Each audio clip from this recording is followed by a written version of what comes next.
Sandfall Interactive bringing Clair Obscur Expedition 33 to the Switch 2 is easily one of the most exciting prospects for fans of rich, atmospheric, turn-based RPGs. Set in a gorgeous Belle-Epoque dark fantasy world where a mysterious paintress erases people based on their age every single year. The game mixes classic active turn-based combat with real-time dodges, parries, and spectacular visual flourishes. Developers at Sandfall have openly admitted that bringing an ambitious Unreal Engine 5 title to Nintendo's new hybrid presents a significant technical hurdle, especially since demanding features like full ray trace lighting requires serious optimization.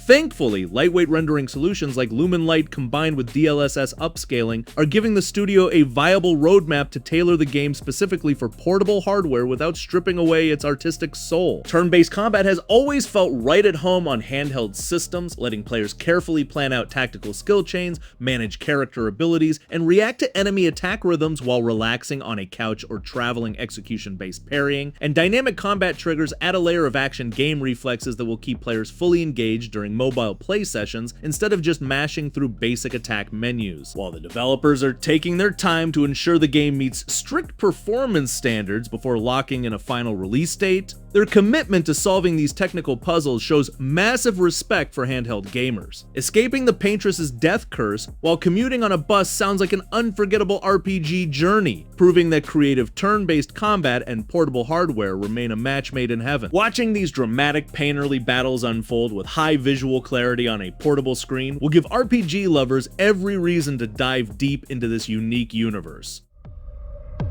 The decreed hour is come. Square Enix recently blew the dust off a decade-old debate during a shareholder meeting by admitting that bringing the full mainline Final Fantasy XV experience to the Switch 2 is not entirely impossible. For years, Nintendo fans who wanted to join Noctis and the boys on their epic road trip were stuck with Pocket Edition HD, a weirdly adorable chibi version that looked like a mobile game dressed up for a fancy dinner. But with Nintendo's shiny new hardware boasting serious upgrades, the dream of playing the actual open-world JRPG on a portable console is back on the menu. We are talking about cruising down scenic highways in the regalia, taking endless selfies with Prompto, and having Ignis dramatically discover a new recipe while you sit in actual traffic. Back when it launched, Final Fantasy XV pushed past-gen hardware to its absolute limits with massive monster hunts, dynamic weather, and intense real-time action combat that occasionally caused consoles to roar like jet engines. Porting Luminous engine tech to a handheld hybrid definitely requires serious wizardry from Square Enix's optimization crew, especially when gigantic summons like Titan start stomping across the horizon. Yet getting the complete Royal Edition with every piece of story DLC packed onto a portable system would be the ultimate redemption arc for one of the most divisive entries in the franchise. Pushing through a 30-hour JRPG campaign during a long flight or camping trip makes total sense, even if your real-life campfire meals are just lukewarm instant noodles instead of Ignis's 5-star gourmet culinary masterpieces. Whether Square Enix officially greenlights the project or leaves it floating in shareholder limbo, having the real Noctis journey in your hands is a ridiculous fantasy worth rooting for. In the unknown. Microsoft's multi-platform strategy is running at full steam, and recent International Ratings Board leaks practically confirm that Bethesda's sci-fi epic, Starfield, is getting ready to land on the Switch 2. Following the porting path laid down by titles like Indiana Jones and the Great Circle, seeing Todd Howard's grand space adventure hop onto Nintendo's hybrid hardware felt almost inevitable. Skyrim was a runaway success story when it launched alongside the original Switch, proving that gamers love having a massive hundreds of hours Bethesda RPG in their backpack. That said, Starfield is a wildly different beast with heavy technical demands, famous for pushing CPU capabilities to their absolute limit in bustling hub cities like New Atlantis and Aquila City. The idea of jumping into your custom-built starship, dogfighting in deep space, and scanning weird alien flora on a portable screen is undeniably cool, even if you'll likely spend plenty of quality time staring at loading screens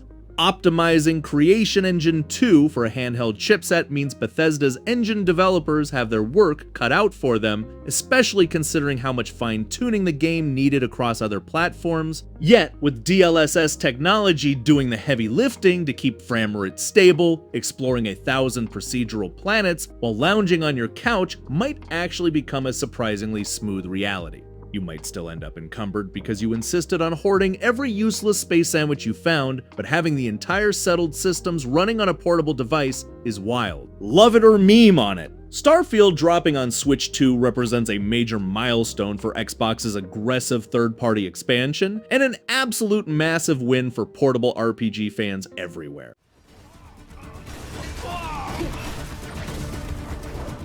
Pearl Abyss pushing their ambition to get Crimson Desert running on the Switch 2 is basically the ultimate test of strength for Nintendo's new hybrid. This game is a visual powerhouse packed with hyper-dense forests, sweeping medieval battlefields, intricate boss fight animations, and physics-driven combat that looks like a high-budget fantasy action movie come to life. Studio executives confirmed they are actively testing and optimizing the game for Switch 2, acknowledging that getting basic gameplay functional on handheld hardware is just the first step in a long process. The biggest hurdle isn't just rendering Macduff's armor details, but managing the sheer density of foliage and particle effects when swords start clashing against monstrous enemies. Handheld platforms usually struggle when dozens of soldiers and dynamic lighting calculations hit the screen at once, meaning Pearl Abyss will have to pull out every optimization trick in the book, including relying heavily on DLSS to reconstruct sharp visuals from lower native resolutions. Still, the idea of carrying an open-world mercenary epic with fluid sword combos, horseback archery, and massive castle sieges in your backpack is ridiculously appealing for action RPG fans. Pulling off flashy parries and grappling enemies while sitting on the couch without tethering yourself to a stationary home console offers a level of freedom that traditional setups simply cannot match. Developers still need to prove they can dial back geometry, distance, and shadow detail without destroying the game's striking art direction, but the mere fact that they are treating portable hardware as a serious destination shows how far handheld gaming has evolved. Should they nail a smooth 30 frames per second, taking Pywell's brutal mercenary contracts with you anywhere will be an absolute blast.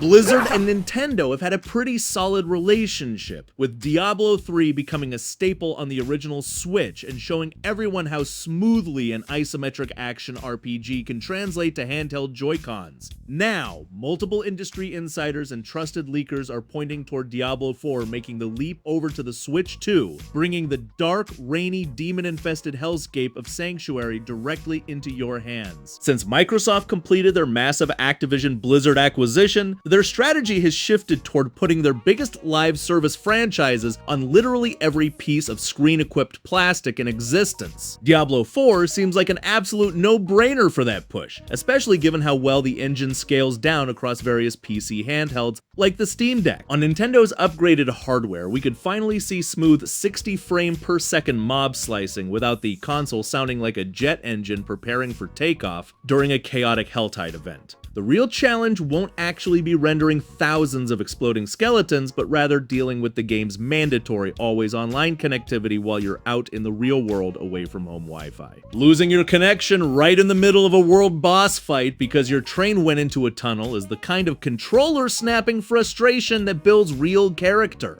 Still, the prospect of grinding nightmare dungeons, collecting shiny legendary loot, and customizing your necromancer builds during a lunch break makes this one of the most practical third-party additions imaginable, assuming Blizzard optimizes the screen user interface and text scaling so we don't need a literal magnifying glass to read armor statistics. Having Sanctuary on the go is going to steal hundreds of hours from unsuspecting Nintendo fans who originally thought they were just buying a friendly Mario machine.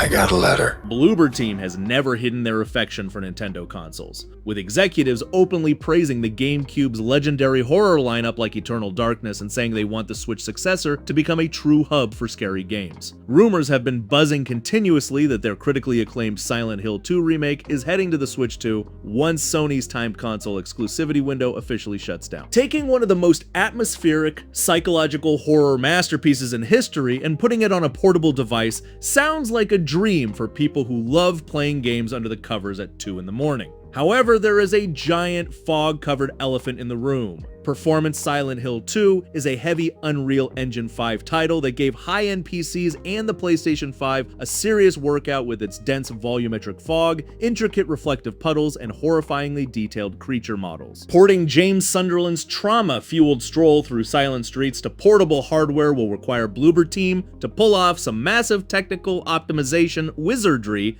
thanks to the Switch 2's custom NVIDIA chip and hardware-accelerated upscaling, maintaining atmospheric lighting without turning the frame rate into a slideshow might actually be achievable. The thought of getting genuinely terrified by Pyramid Head while sitting in a bright, crowded dentist waiting room creates a hilariously bizarre contrast that only handheld gaming can deliver. Plus, advanced haptic rumble on the new controllers could make feeling every nerve-wracking footsteps through rustling metal grates insanely immersive. Provided Bloober Team tames the frame rate stutters that plagued launch builds on other platforms, bringing this iconic survival horror classic to a Nintendo system gives portable gamers an irresistible excuse to step back into the fog.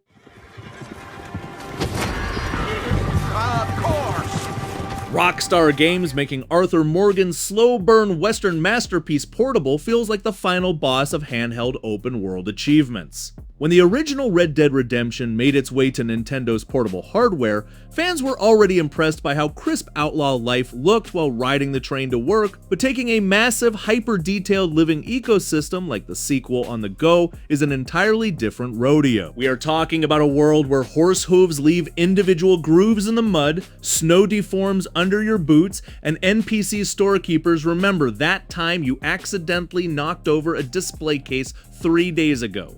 Porting a game notorious for melting graphics cards and demanding relentless processing power onto a handheld device requires some serious, technical heavy lifting. However, with the Switch 2 packing modernized NVIDIA architecture and hardware-driven DLSS upscaling, pulling off Valentine's muddy brawls, or quiet hunting trips in the snowy mountains at a stable frame rate is no longer wishful thinking. Porting studio Virtuos has already proven they know how to work magic with complex code, and bringing Arthur's emotional story into a portable format gives fans a whole new reason to sink another 100 hours into hunting legendary animals. You might still accidentally punch your beloved horse because the controls are notoriously contextual, but having Rockstar's crown jewel running smoothly in the palm of your hand makes those minor mishaps completely worth it. Ultimately getting to manage your outlaw camp's coffee supply, escape local marshals, and witness dramatic sunset shootouts while lounging in bed represents a massive leap forward for portable gaming. Watching Vanderlinde gang members argue around the campfire in crisp resolution while riding the bus shows just how far handheld tech has come.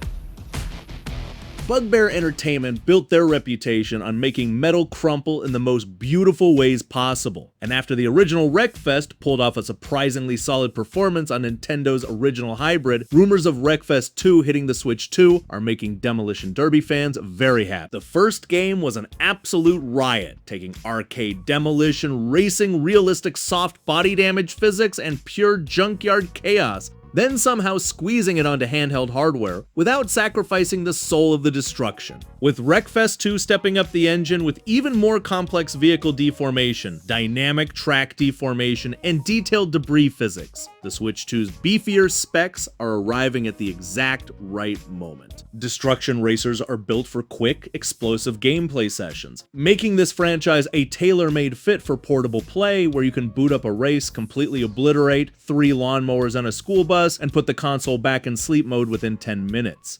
Thanks to upgraded CPU power and hardware upscaling on the new system, we should hopefully get crunchier collisions, smoother frame rates, and far less visual compromise than its predecessor suffered from. Add in the potential for motion controls via Joy-Cons or chaotic local wireless multiplayer, and you've got a recipe for pure automotive mayhem in the palm of your hand. Watching your rival's rusted bumper fly across the screen in crisp handheld resolution, while waiting for your laundry to finish, is the precise kind of goofy satisfaction gaming was invented for. Assuming publisher THQ Nordic locks in the release date, Wreckfest 2 could end up being the ultimate arcade racer for anyone who thinks hyper-realistic driving simulators take themselves way too seriously. On horseback, riding used to feel seamless, natural, and just fun.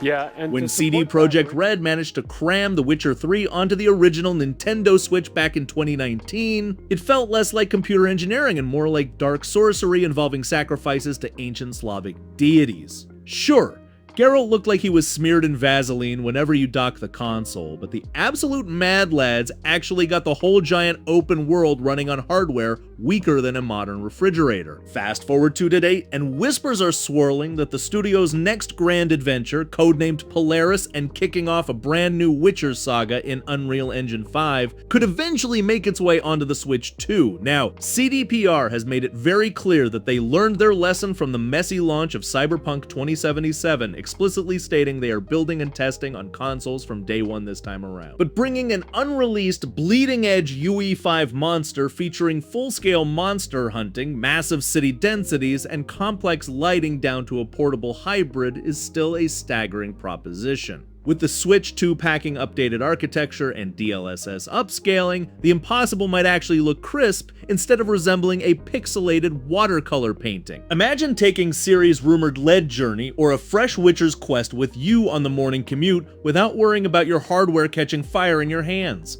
It might be years away considering CDPR's notoriously long development timelines, but knowing that the developers are already keeping handheld performance in their crosshairs from the jump makes this rumor one of the most intriguing prospective third-party ports on the horizon. Ultimately, getting to slay night wraiths and negotiate contract rewards while riding the subway proves that handheld gaming tech has lost its mind. What you doing up there? Rumor mills have gone into absolute hyperdrive, with persistent leakers claiming Rockstar Games is secretly collaborating with Nintendo to bring Grand Theft Auto 6 over to the Switch 2. Neither Rockstar nor Take-Two has officially confirmed a single word of this, but insider reports suggest port specialists were brought in to tackle the mind-boggling technical hurdles of squeezing Vice City into a handheld form factor. Treating unconfirmed internet whispers with heavy skepticism is always wise, yet the sheer audacity of this concept makes it impossible to ignore. We are talking about a generation-defining open world packed with dense neon traffic, complex crowd behaviors, and dynamic weather, all supposedly running on a portable screen tucked inside your backpack. The engineering black magic required to keep Lucia and Jason's high-stakes crime spree stable without turning the hardware into an improvised explosive device seems almost mythical. That said, since Rockstar already builds modular engines designed to scale across different hardware setups, some baseline optimization groundwork for lower spec systems is already baked into their tech stack. Utilizing DLSS upscaling could theoretically bridge the performance gap, even if crowd density and draw distances take a noticeable hit. Stepping into a Vice City convenience store heist or escaping police helicopters during a boring dentist appointment sounds like the ultimate portable gaming fantasy. Even if this port ends up taking years to materialize or remains a total pipe dream, the mere thought of running the biggest game in history on a portable console proves just how wild Switch 2 speculation has gotten. Until Rockstar drops an official trailer with a Nintendo logo attached, keep your expectations grounded, but admit it would be glorious to cause total highway chaos on your morning commute. Okay everyone, thanks so much for watching. If you liked that video, please leave a like and subscribe, and ring the bell if you want to get notified when we release new content. We hope to see you in the next video.